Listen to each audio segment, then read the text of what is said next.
Motion learning में आप लोगों का स्वागत है। पी ब्लॉक चैप्टर जो हमारा चल रहा है उसमें हम बात करेंगे ऑक्सीजन फैमिली में। ऑक्सीजन फैमिली में भी हम बात करेंगे किसकी? रासायनिक गुणों की। ठीक है, अब रासायनिक गुण जो हैं उसमें आप पहला पढ़ेंगे क्या? संयोजकता। संयोजकता देखिए, ऑक्सीजन और उसके फैमिली के जो अन्य सदस्य हैं वो किस किस तरीके से संयोजकता को प्रदर्शित करते हैं। देखिएगा कि ऑक्सीजन, आपको पता है कि ऑक्सीजन जो है वो दूसरे आवर्त का तत्व है बच्चों, है ना। तो ऑक्सीजन क्या है? दूसरे आवर्त का तत्व है, दूसरे आवर्त का तत्व है। ठीक है, अब दूसरे आवर्त का तत्व होने की वजह से इसका जो बाह्य इलेक्ट्रॉनिक विन्यास है, बाह्य इलेक्ट्रॉनिक विन्यास देखिए आप कैसा होता है इसका। केवल बाह्य इलेक्ट्रॉनिक विन्यास बना रही हूं मैं, 2s2 और 2p4। क्या होता है इसका विन्यास? 2s2 और 2p4। ठीक है, अब मुझे एक बात बताइए, क्या दूसरे आवर्त में रिक्त डी कक्षक होंगे? कतई नहीं होंगे, है ना। रिक्त डी कक्षकों की यहाँ पर क्या होती है? अनुपस्थिति होती है। भैया कभी 2D देखा है क्या आपने? यार 2D तो मैंने भी नहीं देखा, है ना। 3D से ही चालू करते हैं, पिक्चर भी 3D से ही चालू होती है, 2D का तो कोई मेंशन ही नहीं करता, है ना। तो 2D यहाँ पर होता ही नहीं है। तो अगर मैं इन कक्षकों को बनाऊं तो देखिए, कक्षक इस तरीके से बनाऊंगी। 2s में कितने इलेक्ट्रॉन है बच्चों? 2। और 2p में कितने इलेक्ट्रॉन है बच्चों? 4। तो 1 2 3 और ये 4। ठीक है, अब क्या हो रहा है कि यहां पर 2 लोन पेयर और 2 अयुग्मित इलेक्ट्रॉन, 2 तो क्या है? युग्मित इलेक्ट्रॉन, और 2 क्या है? अपने अयुग्मित इलेक्ट्रॉन। मतलब युग्मित इलेक्ट्रॉन कितने हैं? युग्मित इलेक्ट्रॉनों की संख्या भी 2 और अयुग्मित इलेक्ट्रॉनों की संख्या भी 2। ठीक है, अब क्या होता है कि जब अयुग्मित इलेक्ट्रॉन होते हैं तो बॉन्ड कैसे बनता है बेटा? बंध कैसे बनते हैं कि ऑक्सीजन के अयुग्मित इलेक्ट्रॉन जो हैं वो किसी दूसरे जिसके साथ में बंध बनाना है उसके अयुग्मित इलेक्ट्रॉनों के साथ में यहाँ पर साझा कर लेते हैं, जिसकी वजह से 2 अयुग्मित बंध क्या बनाते हैं? 2 सहसंयोजक बंध बनाते हैं। क्या बनाते हैं बच्चों? सहसंयोजक बंध बनाते हैं। तो यहां पर यदि ऑक्सीजन की संयोजकता देखें, ऑक्सीजन की यदि संयोजकता की बात करें तो 2 अयुग्मित इलेक्ट्रॉनों की वजह से यहां पर संयोजकता कितनी है? 2। ठीक है, परंतु यदि ऐसी कंडीशन आ जाए जब ये अपना लोन पेयर भी डोनेट करके, इस लोन पेयर का दान करके ये उप सहसंयोजक बंध भी बनाए, उप सहसंयोजक बंध भी बनाए। ठीक है, तो टोटल कितने बंध हो गए? 2 तो सहसंयोजक बंध हो गए और 2 उप सहसंयोजक बंध हो गए। तो संयोजकता जो है वो इसकी सामान्य संयोजकता तो कितनी पाई जाएगी? 2, जो कि 2 अयुग्मित इलेक्ट्रॉनों के कारण है। ठीक है, परंतु यदि 2 युग्मित इलेक्ट्रॉनों के कारण भी यहाँ पर यदि उप सहसंयोजक बंध बन जाता है तो अधिकतम संयोजकता जो ऑक्सीजन की जाएगी बेटे, अधिकतम संयोजकता ऑक्सीजन की मानी जाएगी कितनी? 4। देखिए 4 बंध बनाए, जो एटम जितने बंध बनाता है वही उसकी क्या होती है बच्चों? संयोजकता होती है। जबकि अन्य सदस्य देखिए, ऑक्सीजन की जो सामान्य संयोजकता है वो तो कितनी है? 2 और अधिकतम संयोजकता कितनी है? 4। क्यों है ऐसा? क्योंकि यहाँ पर रिक्त डी कक्षक अनुपस्थित है, रिक्त डी कक्षक अनुपस्थित है और रिक्त डी कक्षकों की अनुपस्थिति के कारण ये अपने अष्टक का प्रसार नहीं कर सकता। तो रिक्त डी कक्षक अनुपस्थित होने की वजह से ये मैक्सिमम जो संयोजकता है, अधिकतम संयोजकता है, वो कितनी शो कर सकता है? सिर्फ और सिर्फ 4। ठीक है, जबकि अन्य सदस्य देखिए, जबकि अन्य सदस्यों का बाह्य विन्यास देखिएगा आप, अन्य सदस्यों का बाह्य विन्यास देखिए आप, अन्य सदस्य कैसा विन्यास शो करते हैं, NS2 और NP4, और अन्य सदस्य जो हैं वो तीसरे, चौथे, पांचवें, छठे, सातवें आवर्त में पाए जाते हैं। तो वहां पर रिक्त डी कक्षकों की उपस्थिति होती है, मतलब ND होता तो है परंतु उसमें कोई इलेक्ट्रॉन उपस्थित नहीं होता है, वो सिर्फ खाली रहता है यहाँ पर। तो है, एग्जिस्ट तो कर ही रहा है। अब NS में कितने इलेक्ट्रॉन है बच्चों, 2 इलेक्ट्रॉन। NP में कितने इलेक्ट्रॉन है मेरे नौनिहालू, 4, 1, 2, 3 और 4, ठीक है। और ND कैसा है भाई, खाली पड़ा है, बोलिए रिक्त है ना, इसीलिए इसको क्या कहा गया है, रिक्त डी कक्षक कहा गया है। अब क्या होगा, तो इस कंडीशन में तो इनकी जो संयोजकता होगी वो ऑक्सीजन की ही तरह 2 और 4 हो सकती है, परंतु यदि इसको प्रथम उत्तेजित अवस्था एक्साइटेड स्टेट फर्स्ट माने, तो एक्साइटेड स्टेट फर्स्ट में क्या होगा बच्चों कि P का एक इलेक्ट्रॉन उत्तेजित होकर के, P का ये जो पेयर्ड इलेक्ट्रॉन है ना बेटा, ये युग्मित इलेक्ट्रॉन में से एक इलेक्ट्रॉन अपनी ऊर्जा को बढ़ा करके D में चला जाएगा, जिसकी वजह से देखो 1, 2, 3 और 4 तो सहसंयोजक बंध बनेंगे और एक क्या बन जाएगा, उपसहसंयोजक बंध बन जाएगा। तो एक्साइटेड स्टेट फर्स्ट में अगर हम संयोजकता की बात करें तो वो कितनी आएगी, देखिए 1, 2, 3, 4 और 5, मैक्सिमम कितनी आ रही है, 5 आ रही है। और यदि एक बार और इसको एक्साइट किया जाए, यानी कि एक्साइटेड स्टेट सेकंड, द्वितीय उत्तेजन अवस्था में यदि हम इसकी संयोजकता की बात करें अन्य सदस्यों की, तो द्वितीय उत्तेजन अवस्था में क्या होगा मेरे बच्चों कि ये जो S का एक युग्मित इलेक्ट्रॉन है ये भी अपनी ऊर्जा को बढ़ा करके रिक्त डी कक्षकों में पहुंच जाता है उत्तेजित होकर के, और अब 1, 2, 3, 4, 5 और 6 संयोजकता प्रदर्शित की जाती है। कितनी हो गई अब, 6, और 6 जो है इन सदस्यों की अधिकतम संयोजकता होती है। तो अन्य सदस्य जो है वो अधिकतम 6 संयोजकता प्रदर्शित करते हैं, क्यों, क्योंकि उनके पास में रिक्त डी कक्षकों की उपस्थिति होती है, जिसके कारण वे अपने अष्टक का प्रसार कर सकते हैं। परंतु बेचारा ऑक्सीजन दूसरे आवर्त का तत्व है, रिक्त डी कक्षक उसके पास अनुपस्थित हैं, अष्टक का प्रसार हो ही नहीं पाएगा। अष्टक का प्रसार नहीं हो पाएगा तो सिर्फ 2 सहसंयोजक बंध और 2 उपसहसंयोजक बंध ही बनाएगा, जिससे इसकी अधिकतम संयोजकता कितनी हो जाएगी बच्चों, 4। और वैसे सामान्य जो ऑक्सीजन की संयोजकता है वो कितनी होती है, 2। बोलिए बात समझ में आ गई।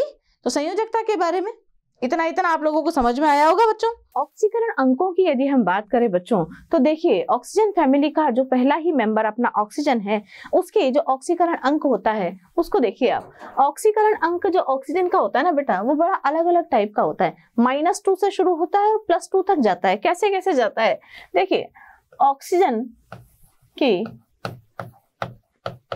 सामान्य ऑक्सीकरण संख्या जो होती है ना बेटा, वो -2 होती है। किन किन एलिमेंट्स के साथ में होती है, जैसे आप देखो H2O के साथ में हुई है ना, अपने Cl2O के साथ में हुई, इन सब मतलब ऑक्सीजन से कम विद्युत ऋणी तत्वों के साथ में तो ऑक्सीजन की सामान्य ऑक्सीकरण अवस्था या सामान्य ऑक्सीकरण अंक कितना पाया जाएगा बेटा, -2 पाया जाएगा, ठीक है।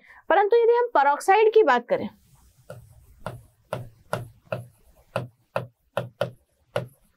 कि भाई ऑक्सीजन क्या बनाता है, पेरोक्साइड भी बनाता है, तो पेरोक्साइडों में ऑक्सीजन की ऑक्सीडेशन नंबर या ऑक्सीकरण संख्या जो है वो कितनी पाई जाएगी, पेरोक्साइडों में ऑक्सीकरण की ऑक्सीकरण संख्या -1 पाई जाती है।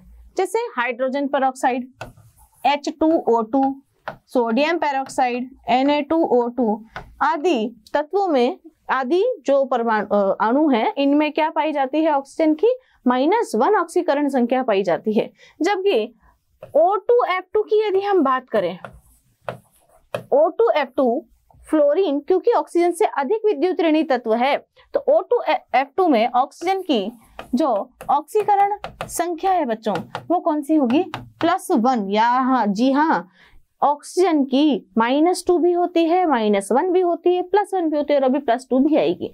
तो O2F2 में ऑक्सीजन की जो ऑक्सीकरण संख्या है वो कितनी होती है, +1 होती है, क्योंकि O2F2 में जो फ्लोरीन है ऑक्सीजन से अधिक विद्युत ऋणी परमाणु है, और अधिक विद्युत ऋणी परमाणु है तो ऑक्सीजन के इलेक्ट्रॉन को अपनी तरफ आकर्षित करेगा, जिसकी वजह से ऑक्सीजन पे प्लस ऑक्सीडेशन नंबर आएगा, यहाँ पर +1 आएगा। और यदि OF2 की बात करें तो देखिए 2 फ्लोरीन ऑक्सीजन के इलेक्ट्रॉन्स को अपनी तरफ खींचने की क्षमता रखते हैं, क्योंकि इलेक्ट्रॉन नेगेटिविटी फ्लोरीन की ज्यादा होती है, तो OF2 में ऑक्सीजन की जो ऑक्सीकरण संख्या होगी बेटे वो कितनी होगी, +2 होगी। तो ऑक्सीजन की इस तरीके की -2 से लेकर के +2 तक ऑक्सीकरण संख्याएं लगातार चलती जाती हैं। अब अन्य सदस्यों की बात करें, है ना, तो अन्य सदस्य जो हैं वो +2, +4, +6 आदि ऑक्सीकरण संख्याएं प्रदर्शित करते हैं, ठीक है, परंतु -2 ऑक्सीकरण अंक का स्थायित्व वर्ग में घटता है। वर्ग में जब ऊपर से नीचे की तरफ आते हो तो क्या हो जाता है, घट जाता है इसका स्थायित्व। ऐसा क्यों होता है, देखिएगा, ऐसा इसलिए होता है क्योंकि देखिए ऑक्सीजन, सल्फर, सिलेनियम, टेल्यूरियम और पोलोनियम के यदि हम सामान्य ऑक्सीकरण अंकों की बात करें तो इसका जो ऑक्सीकरण अंक है वो कितना जाता है बेटा, -2 से +2 जाता है। अभी हमने थोड़ी देर पहले देखा सल्फर का, देखिए बच्चों ये सल्फर का +4, +6 कुछ भी हो सकता है, ठीक है। सिलेनियम का भी आप देखिए +4 भी हो सकता है, +6 भी हो सकता है, जबकि टेल्यूरियम +4 ऑक्सीकरण अंक प्रदर्शित करता है और पोलोनियम तो +6 कभी भी प्रदर्शित नहीं करेगा। यानी कि -2 जो ऑक्सीकरण अंक है उसका स्थायित्व जो है वो लगातार घट रहा है। इसका कारण क्या है, पोलोनियम में क्या पाया जाता है, पोलोनियम में आंतरिक D और F कक्षकों के जो इलेक्ट्रॉन हैं उनकी वजह से यहाँ पर क्या पाया जाता है बेटा, अक्रिय युग्म प्रभाव। अक्रिय युग्म प्रभाव पाया जाता है। अक्रिय युग्म प्रभाव के कारण ये +4 ऑक्सीकरण अवस्था में ही स्टेबल रह पाता है, क्योंकि देखिए ऑक्सीजन के अलावा जो अन्य तत्व हैं, अन्य तत्वों का बाह्य इलेक्ट्रॉनिक विन्यास यदि मैं बनाऊं तो देखिए वो कैसा बनेगा कि अन्य जो तत्व हैं उनका अगर इलेक्ट्रॉनिक विन्यास बनाया जाए तो वो क्या बनेगा बेटा, NH2 NP4। अब अन्य तत्व, क्योंकि ऑक्सीजन के अलावा जितने भी तत्व हैं उनमें सभी में रिक्त डी कक्षकों की उपलब्धता होती है, तो रिक्त डी कक्षक भी यहाँ पर उपस्थित होंगे जिसमें कोई इलेक्ट्रॉन नहीं होगा। तो इन्हें यदि हम बनाएं तो NS में कितने इलेक्ट्रॉन पाए जाएंगे बेटे, 2। NP में कितने इलेक्ट्रॉन पाए जाएंगे, 1, 2, 3 और 4। और देखिए ND जो है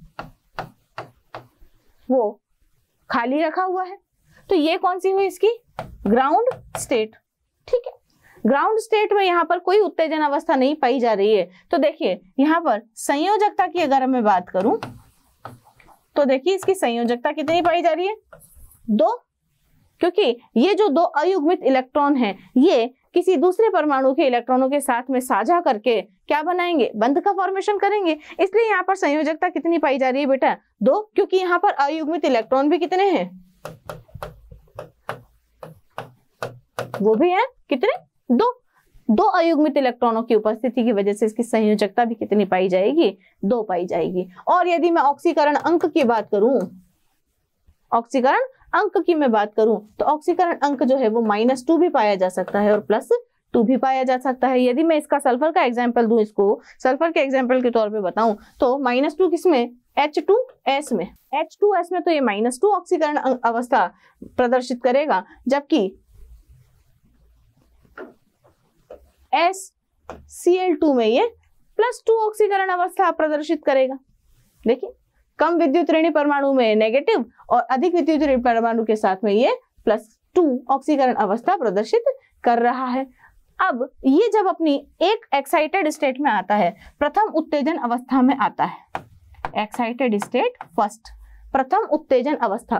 प्रथम उत्तेजन अवस्था में क्या होता है बच्चों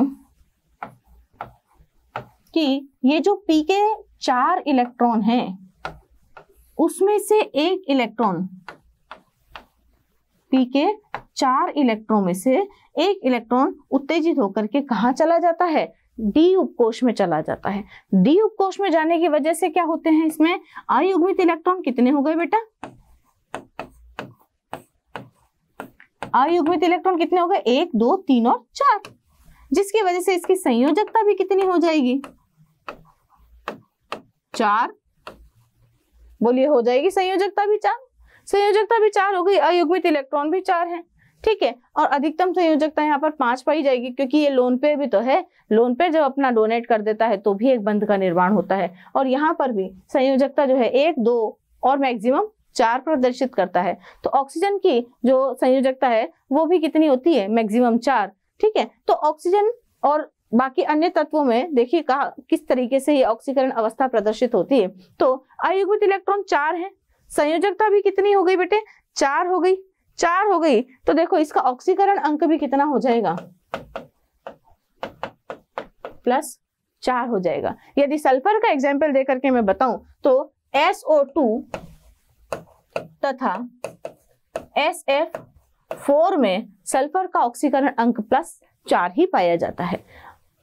परंतु अभी भी हम एक बार और इसे उत्तेजित अवस्था में ले जा सकते हैं। तो उत्तेजित अवस्था सेकंड की यदि मैं बात करूं, द्वितीय उत्तेजन अवस्था की मैं बात करूं, तो ये वाला इलेक्ट्रॉन भी अब S का भी इलेक्ट्रॉन उत्तेजित होकर के अपनी ऊर्जा को बढ़ा लेगा और किधर चला जाएगा, रिक्त डी कक्षकों में। तो सभी में क्या हो जाएंगे, इस तरीके से इलेक्ट्रॉन अयुग्मित व्यवस्थित हो जाएंगे। पहले क्या हुआ, ग्राउंड स्टेट थी, 2 तो युग्मित इलेक्ट्रॉन थे और 2 अयुग्मित इलेक्ट्रॉन थे। अयुग्मित इलेक्ट्रॉनों की वजह से इनकी संयोजकता 2 हुई तो ऑक्सीकरण अंक भी -2 और वह +2 प्रदर्शित हुआ।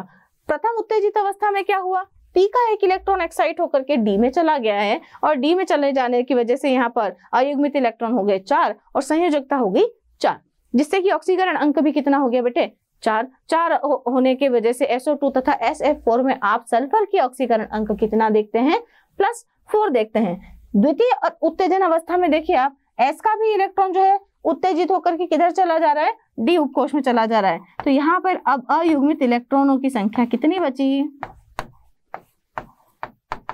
6 हो गए, 6 हो गए। तो बताइए संयोजकता भी कितनी हो गई बच्चों, संयोजकता भी कितनी हो गई, 6 हो गई।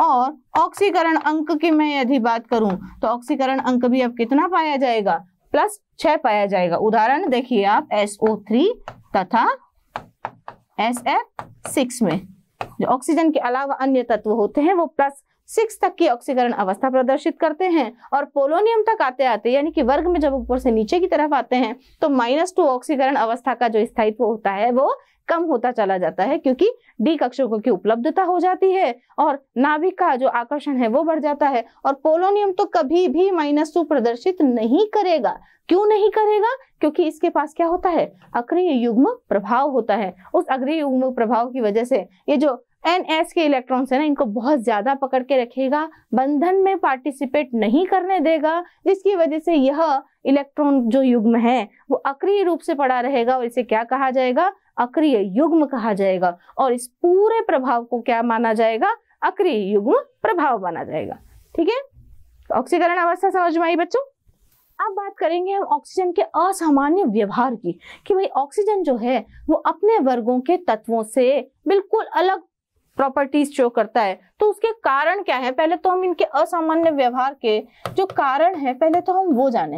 देखिए घर में जो सबसे छोटा बच्चा होता है, ये कौन सी फैमिली पढ़ रहे हैं हम भाई, ऑक्सीजन फैमिली पढ़ रहे हैं, जिसमें oxygen, sulphur, selenium, tellurium, polonium ये सारे के सारे मेंबर्स पाए जा रहे हैं। और ये कौन है, एक पूरी की पूरी फैमिली है। अब फैमिली में जैसे आपकी फैमिली होती है, जैसे हमारी फैमिली होती है, अब इस फैमिली में क्या होता है, बड़े लोग भी होते हैं, छोटे बच्चे भी होते हैं, है ना। कुछ ग्रोइंग एज के बच्चे होते हैं और एक होते हैं वो छोटे वाले जो स्कूल भी नहीं जाते हैं, मस्त घर में धमाल मचाते हैं, है ना। तो ऑक्सीजन भी वैसा ही है। हाँ जी, आप सब पढ़े लिखे, ठीक है, आपके घर में भी सब वेल एजुकेटेड लोग हैं, है ना, सब अपने अपने प्रकार से व्यवहार करते हैं, सब लोग कैसे हैं, बढ़िया एटिकेट्स वाले लोग हैं, ठीक, सब अपने अपने तरीके से व्यवस्थित रहते हैं, सब अपना अपना काम व्यवस्थित रूप से करते हैं। बट बच्चा क्या होता है, अपनी चीजों को कहीं भी छोड़ देता है क्योंकि वो सबसे छोटा होता है ना। तो ऑक्सीजन भी अपनी फैमिली में सबसे छोटा है, इसीलिए सबसे खोटा है। नहीं, छोटे बच्चे खोटे नहीं होते हैं। एक एग्जाम्पल दे रही थी मैं तो बस। तो इसके कारण क्या है, छोटा आकार, यही है सबसे मेन वजह, छोटा आकार है ना। तो सबसे छोटा आकार होने की वजह से क्या होगा कि इसमें इलेक्ट्रॉन्स भी कम पाए जाएंगे, है ना। वर्ग में सबसे छोटे आकार का है, तो रिक्त डी कक्षक कहाँ उपलब्ध होंगे बेचारे के पास में, है ना। तो रिक्त डी कक्षकों की क्या होती है यहाँ पर, अनुपलब्धता। रिक्त डी कक्षक कैसे होते हैं, अनुपस्थित। अच्छी बात है। अब रिक्त डी कक्षक जब अनुपस्थित है तो क्या ये अपने अष्टक का प्रसार कर पाएगा, नहीं कर पाएगा, अष्टक का प्रसार भी नहीं कर पाएगा, है ना। रिक्त डी कक्षक अनुपस्थित है तो इसमें अष्टक का प्रसार भी नहीं होता।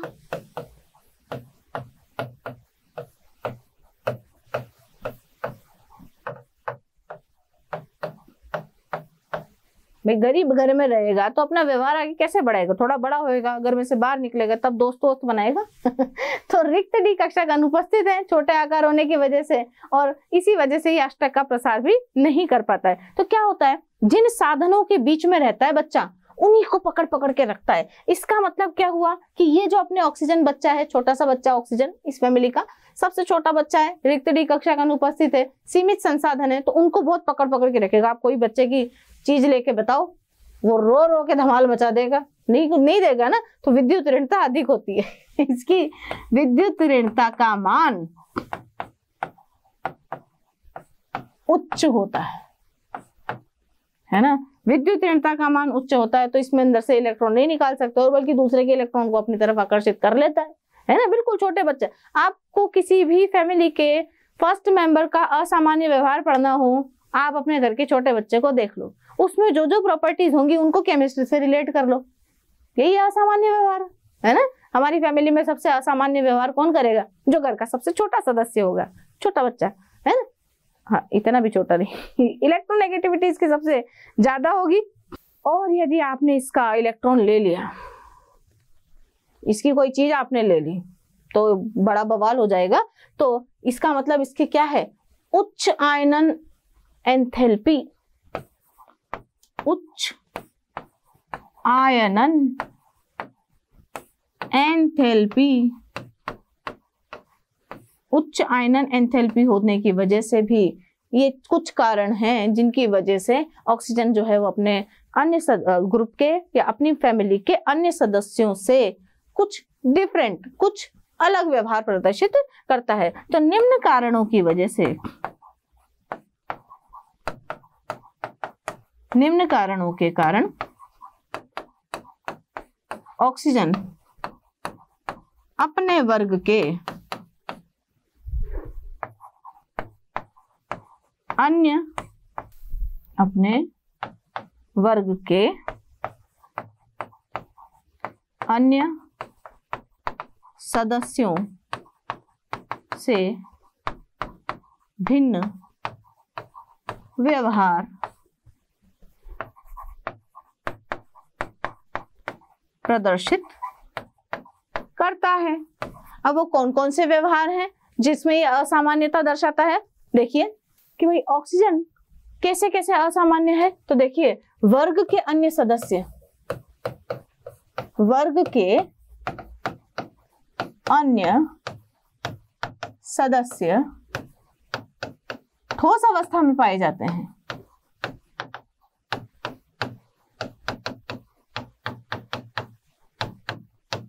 जबकि ऑक्सीजन गैस है।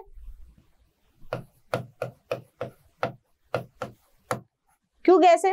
आकार छोटा है, पी पाई समपार्श्विक अतिव्यापन होता है, इसलिए ऑक्सीजन क्या है, गैस है। दूसरा देखिए, रिक्त डी कक्षकों की अनुपलब्धता है। रिक्त डी कक्षकों की अनुपस्थिति के कारण अष्टक प्रसार नहीं कर पाते।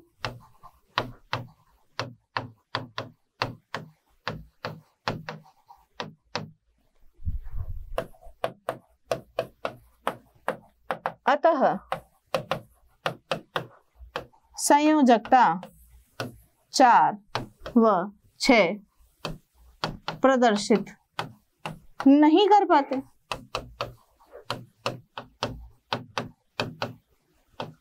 जबकि अन्य सदस्यों की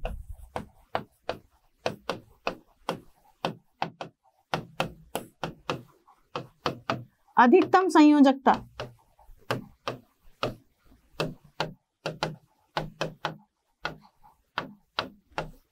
6 होती है। भाई वर्ग के अन्य सदस्य तो 6 बंद बना रहे हैं और ऑक्सीजन बेचारा 2 या 4 तक ही सीमित है ना। तो क्योंकि ऑक्सीजन की जो सामान्य संयोजकता है वो कितनी है बेटे, 2 ही है। मैक्सिमम यदि देखें, अगर आप लोन पेयर के साथ में भी जो कोऑर्डिनेट बॉन्ड है वो अगर बना दें तो कितनी हो जाएगी, मैक्सिमम 4 हो जाएगी। और बाकी सदस्य तो 4 और 6 सामान्यतया तो 4 और अधिकतम 6 संयोजकता प्रदर्शित करे और बेचारा ऑक्सीजन नहीं कर पाता, तो ये इसका असामान्य व्यवहार है। दूसरी अगर हम बात करें कि कमरे के ताप पर H2O तो क्या है, कमरे के ताप पर H2O द्रव है, जबकि H2S गैस होता है भाई। तो ये भी असामान्य व्यवहार है कि भाई H2O, ऑक्सीजन तो पहले तो गैस है, बाकी सब ठोस है, और जब तू H2O बना रहा है तब तू द्रव हो गया और बाकी सब गैस हो गए। जैसे H2S क्या है, गैस है ना। बाकी के जो सभी हाइड्राइड होते हैं वो भी कैसे होते हैं, गैस है। और अन्य हाइड्राइड भी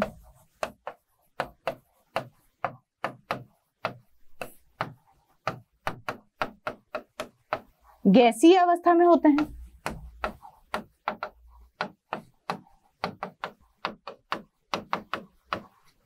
बताइए, बिल्कुल असामान्यता है यहाँ पर, है ना। और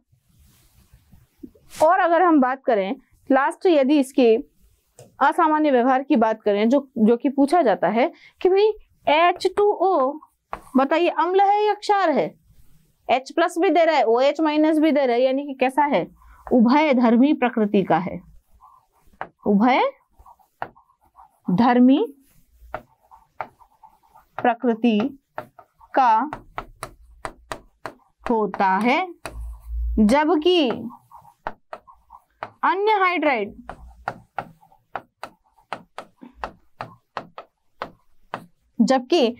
हाइड्राइड जो होते हैं जैसे H2S, H2TE, H2SE सब के सब कैसे होते हैं, अम्लीय होते हैं। जबकि अन्य हाइड्राइड जैसे कि H2S, H2SE, H2TE अम्लीय प्रकृति के होते हैं।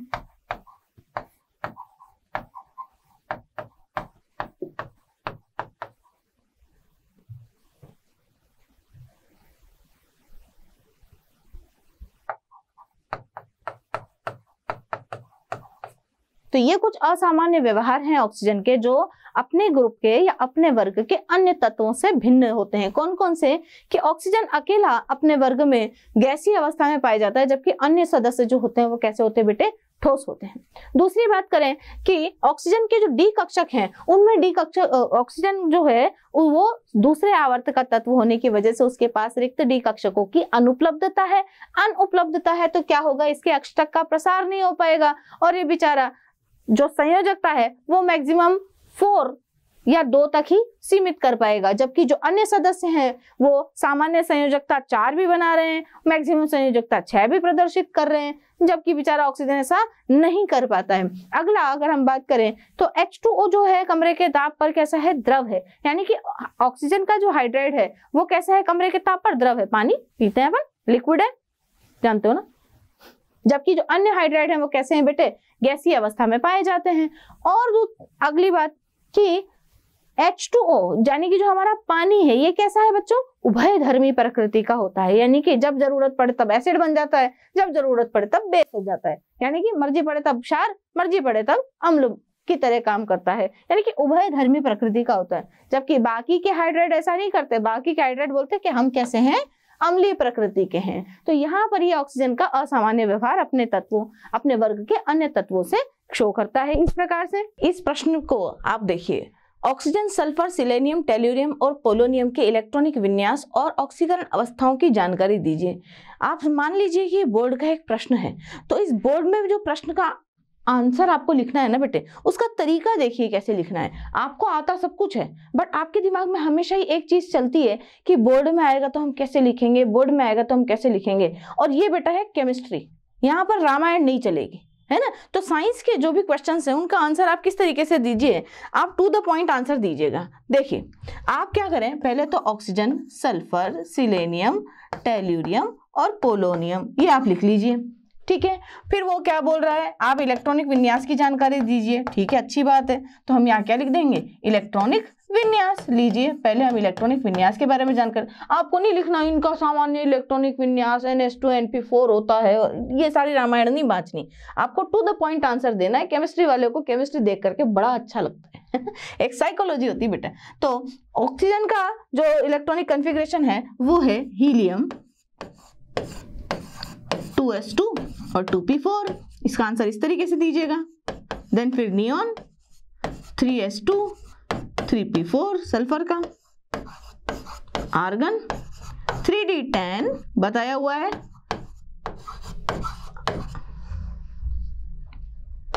क्रिप्टन 4d10 5s2 और 5p4,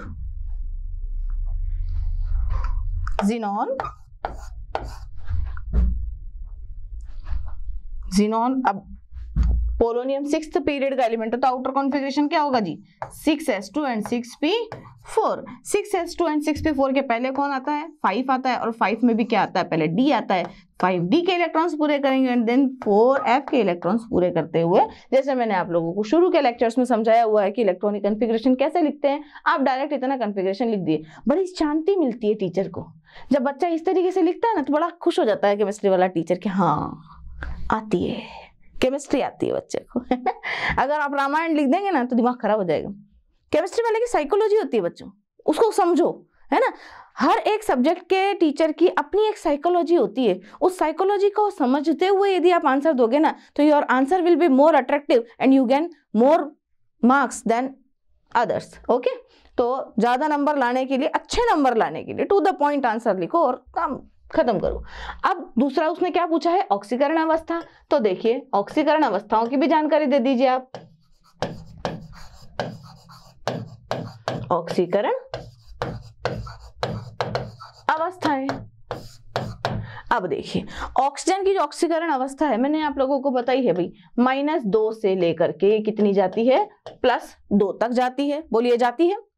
सल्फर की यदि हम बात करें तो सल्फर की ऑक्सीकरण अवस्था जो है वो भी -2 से स्टार्ट होकर के आगे तक जाती है, परंतु कहां तक जाती है, +6 तक जाती है, बताया हुआ है। रिक्त डी कक्षकों की उपस्थिति, ये भी -2 से लेकर के +6 तक जाता है, और इसकी भी -2 से +6 तक जाती है। परंतु पोलोनियम देखिए -2 से +4 तक ही जाती है, केवल इतनी ही, ठीक है। तो आंसर सटीक है आपका, नंबर आपको पूरे मिलेंगे, टीचर को देखने में ज्यादा तकलीफ भी नहीं होगी और आंसर ढूंढने में परेशानी भी नहीं होगी, और आपको बढ़िया से देखते ही सही फटाक से मार्क्स मिल जाएंगे, ठीक है। और हो सकता है इस आंसर का इफेक्ट आगे वाले प्रश्नों पर भी पड़े कि हाँ भाई बच्चे को आता है, टीचर ने साइकोलॉजी बना ली कॉपी देख करके कि हाँ भाई बच्चे को आ गया, अब हो सकता है आगे भी आ जाए, है ना।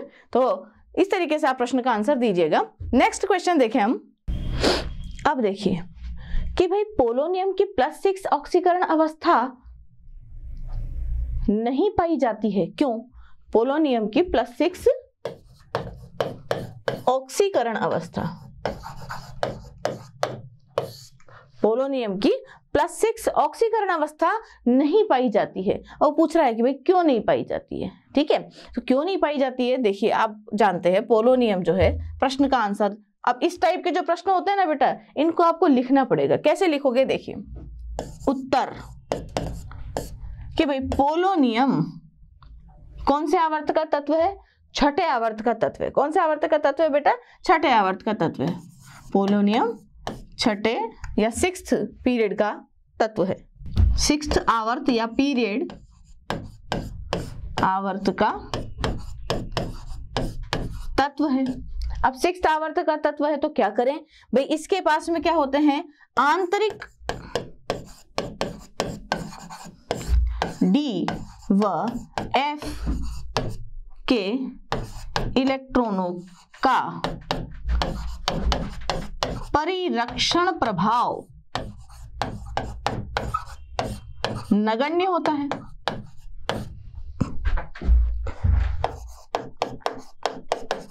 देखिए पॉइंट्स में आंसर है ना।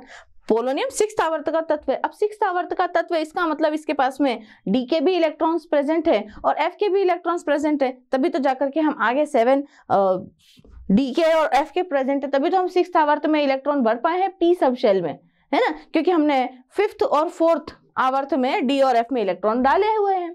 तो डी और एफ के इलेक्ट्रॉन पर परिरक्षण जो प्रभाव है वो कैसा लगता है? नगण्य लगता है, जिसकी वजह से क्या होता है? एनएस के इलेक्ट्रॉन्स पर नाभिकीय आकर्षण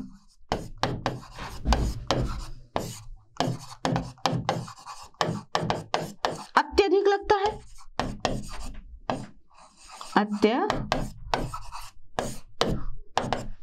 नाभिकीय आकर्षण अत्यधिक लगता है, तो नाभिकीय आकर्षण अत्यधिक लगने की वजह से क्या होता है कि एनएस के दोनों इलेक्ट्रॉन बंध निर्माण की प्रक्रिया में भाग नहीं लेते। बंध निर्माण की प्रक्रिया में भाग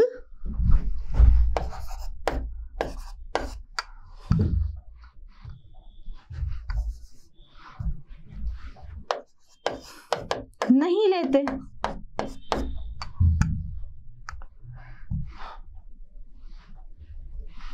और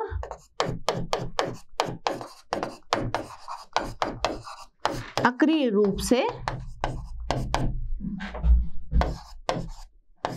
रहते हैं। तो इस इलेक्ट्रॉन युग्म को क्या कहा गया है? अक्रिय इलेक्ट्रॉन युग्म, अक्रिय युग्म भी कहते हैं, अक्रिय युग्म। और इस प्रभाव को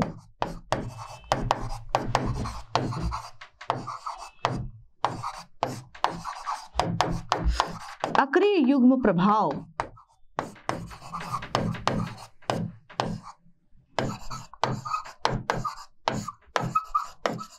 कहते हैं, जिसके कारण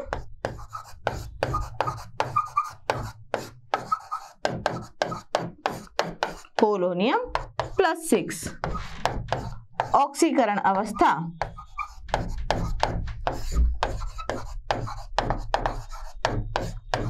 प्रदर्शित नहीं कर पाता।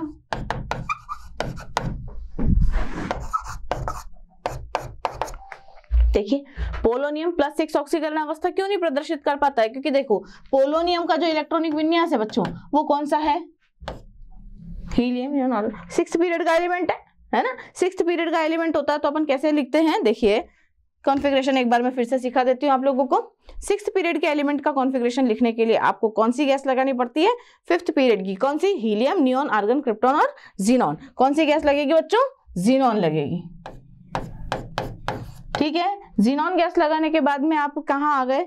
5th पीरियड खत्म हो गया, अब आपको 6th पीरियड में आना है। 6th पीरियड का एलिमेंट है तो देखो आउटर कॉन्फ़िगरेशन 6s2 और 6p4 होता है, ये आपको पता होना चाहिए। हर एक ग्रुप का अपना एक अलग इलेक्ट्रॉनिक कॉन्फ़िगरेशन होता है। और इसके पहले 5d सीरीज आती है जिसको आपको पूरा भरना होता है, 4f सीरीज आती है जिसको आपको भी पूरा भरना होता है। इस तरीके से करके हम पूरे 118 एलिमेंट्स का बिना एटॉमिक नंबर याद हुए आप लोगों को इलेक्ट्रॉनिक कॉन्फ़िगरेशन सिखा सकते हैं। और इलेक्ट्रॉनिक कॉन्फ़िगरेशन निकलने के बाद में उस एटम की पूरी कुंडली, उसके बारे में संपूर्ण जानकारी आप प्राप्त आसानी से कर सकते हैं। पर पहले आपको क्या आना चाहिए, इलेक्ट्रॉनिक कॉन्फ़िगरेशन आना चाहिए। अब इस इलेक्ट्रॉनिक कॉन्फ़िगरेशन में क्या हो रहा है बेटा, ये 5 और 4f और 5d के जो इलेक्ट्रॉन हैं इनका परिरक्षण प्रभाव, स्क्रीनिंग इफेक्ट,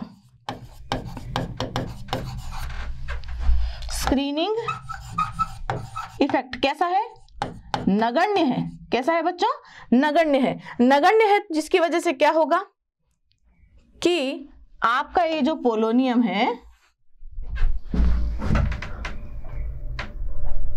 आपका ये जो पोलोनियम है, इसके ये जो 6s के इलेक्ट्रॉन हैं ये बंधन में पार्टिसिपेट नहीं करेंगे, बंधन में प्रयुक्त नहीं, तो कैसे रहेंगे, अक्रिय युग्म के रूप में, अक्रिय युग्म के रूप में रहेंगे। और इस अक्रिय युग्म की वजह से यहाँ पर क्या उत्पन्न हो जाएगा, अक्रिय युग्म प्रभाव। और इस अक्रिय युग्म प्रभाव की वजह से, ये देखिए अक्रिय युग्म प्रभाव की वजह से ये जो पोलोनियम है ये अपने अंदर के 2 इलेक्ट्रॉनों को इस्तेमाल नहीं कर पाएगा बंधन में, और सिर्फ +4 ऑक्सीकरण अवस्था ही शो करेगा और +4 संयोजकता पर ही संतोष करेगा। तो ये आपका प्रश्न का आंसर है। आप यहाँ पहले ये बनाइए, उसके बाद में आप इस तरीके से रामायण लिख दीजिए पॉइंट्स बना करके, तो सामने वाले को तकलीफ भी नहीं होगी पढ़ने में, याद करने में। आपका आंसर जो है बोर्ड्स की परीक्षाओं में ये टू द पॉइंट होना चाहिए। ठीक है बच्चों, तो आज के लेक्चर में इतना ही मेरे नौनिहालों।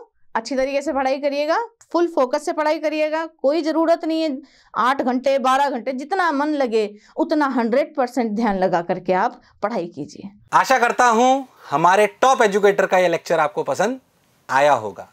अगर पसंद आया है तो वीडियो को लाइक करिए, चैनल को सब्सक्राइब करिए और शेयर भी करिए, क्योंकि ज्ञान बांटने से बढ़ता है और सही बताऊं तो पुण्य भी मिलता है। मुझे सुनने के लिए बहुत बहुत धन्यवाद। Thank you.